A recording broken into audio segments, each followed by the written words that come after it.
Hello, BookTube. Welcome back to Tag Tuesday, and I've got some really fun tags for you. We have a bit of an older one. I know I haven't got my finger on the pulse when it comes to tags, but this is the "What if I could never acquire another book" tag. This was created by the tag master himself, Mike at Bibliophile Bookscape. What do you want me to say? Go check out his channel. He's an absolute king.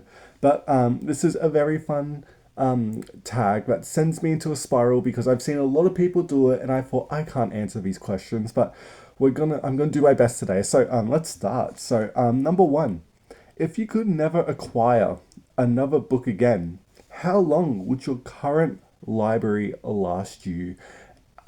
I'm gonna stick to physical because ebooks I'd be fine like for literally the rest of my life. Probably when I look around, because I've been unholding so many physical books at this point. I would probably say a year and a half maybe. But the thing is that I've read the majority of the books I own, really. So it will mostly just be fun rereading, which is another prompt here. But I think it will last me like a year or so. It depends because I could always, God forbid, change my reading pace so I could, slow down or choose some bigger books that would just last me longer, like Clarissa or The Fortunes of Richard Mahoney or something like that. But I think it would last me like a year or so. But I could be having a bit of an ego there, so maybe it'll be like 2 years. Who knows, really? Depends how much I want to read, because I could, decide not to read and have all these physical books, but I think a year or so would probably be enough.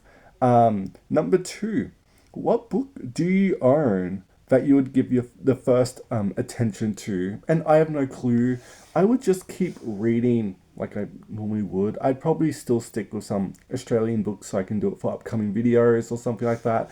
I may, depending on the month, if it's like a big reading event, may choose something. Like if I decide to do it next month, I've got To Sea in September, which is a lovely, ocean, nautical reading event. I got Shorty September I could do.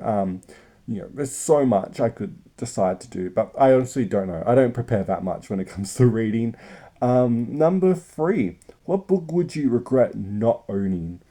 Um, I don't know actually. When I look around, maybe some Nora or something like that. Jackie Collins maybe. But the thing is that I've got the ones I like.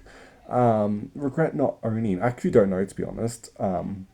It's one of those things I wouldn't prepare for at all, and realize it as soon as I enter this challenge.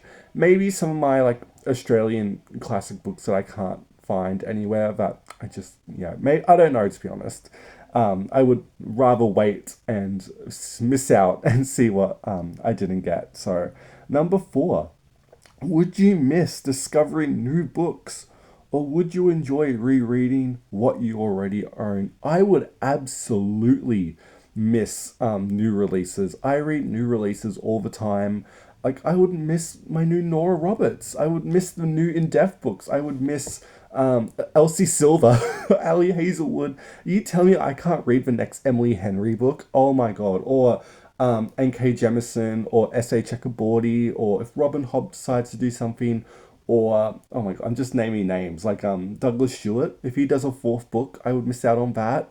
Or Thomas Harris if he decides to release another book, or Pynchon, or I don't know. I would definitely, let's just say I definitely would miss that because I love new releases and finding new authors and all that. What if I want to go down a rabbit hole and I don't have any books about it? So I would definitely go into a spiral about that. That would hurt, really. And it comes to, I would definitely rediscover books that I've already read that many years ago I read and I would pick up again now. I don't know exactly who, but that's what makes it fun. Maybe some of my like real like classic books I haven't read in a while. But yeah, there's always fun. It's always fun to rediscover old books that you own and all that stuff. Yes, I would definitely miss out. Five, sorry. How would you handle seeing people talk about amazing new books you couldn't get? And I'd be fine with it, to be honest, because you're talking about books. So because I've already, it depends on what it is, to be honest. If it's romance, I'd be fine because I would just, pick people's brain about it. I'm a social butterfly. I can talk about books forever. So maybe they could just like describe the plot and book to me, and that would be enough probably. Yeah, it's still yeah, I'd still talk to people about books, obviously. Number six, would bookstores still be enjoyable if you could not buy anything? And that is an absolute yes. I don't go to, at least retail bookstores, I don't go to much really anymore. I never really did just because who would, pay $25 or even more for a new paperback, let alone an $60 hardcover. Like, girl, who's doing that?